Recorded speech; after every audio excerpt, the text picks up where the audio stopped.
बढ़ना है। कोई मानव को यदि किसी के साथ जुड़ना है या संबंधों में व्यवहार पक्ष को मजबूत करना है तो सबसे बड़ा माध्यम विचार है।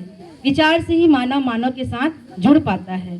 तो मुझे ऐसा लगता है कि हम सबकी एक यात्रा है कि हम कैसे अपने विचार पक्ष को मजबूत बनाएं ताकि संबंधों में व्यवहार की मधुरता आ पाए। वरना विचार के अभाव में परस्परता में व्यवहार नहीं हो पाता, हम चुप हो जाते हैं और चुप होना ही सबसे बड़ी समस्या है।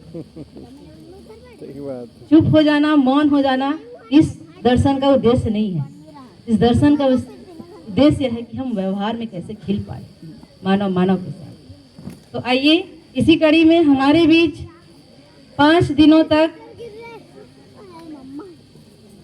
2 दाम्पत्य देवनाथ भैया जी और उनकी श्रीमती जी जो निरंतर रहे और यहाँ अपना समय दिए, तन मन धन से बच्चों को भी लाए और समर्पित हुए। तो आप दोनों को इस मंच पर मैं आमंत्रित करती हूँ। आप दोनों अपनी बात रखेंगे। देवनाथ भैया जी और उनकी श्रीमती जी, दीदी का क्या नाम है मुझे नहीं पता। जो है इकाई है, व्यापक, पारगामी, पारदर्शी, अविहित, उसी को परमात्मा और ईश्वर का नाम दिया। इकाई जड़ है, चैतन्य वो ही है। और चैतन्य में कहे तो केवल जीवन है। जो समझने वाला कोई है तो जीवन है। शरीर एक माध्यम है और समझने वाला जीवन है, करने वाला जीवन है, लिखने वाला जीवन है, समझने वाला जीवन है। इसमें शरीर एक साधन मात्र है। ऐसे समझ मुझे इस शिविर से पता चला। और दूसरा है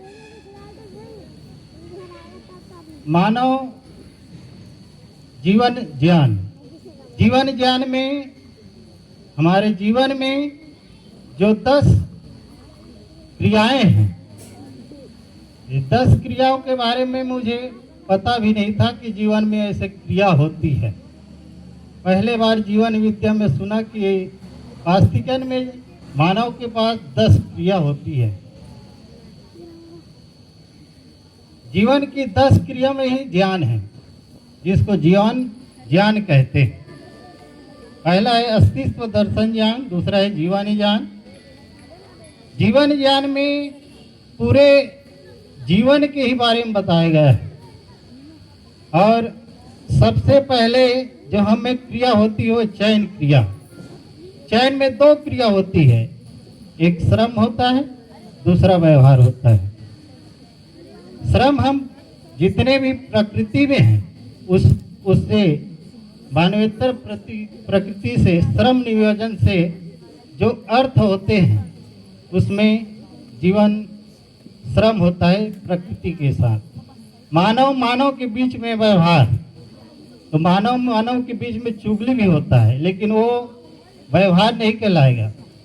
मानव के बीच में समझदारी के लिए जो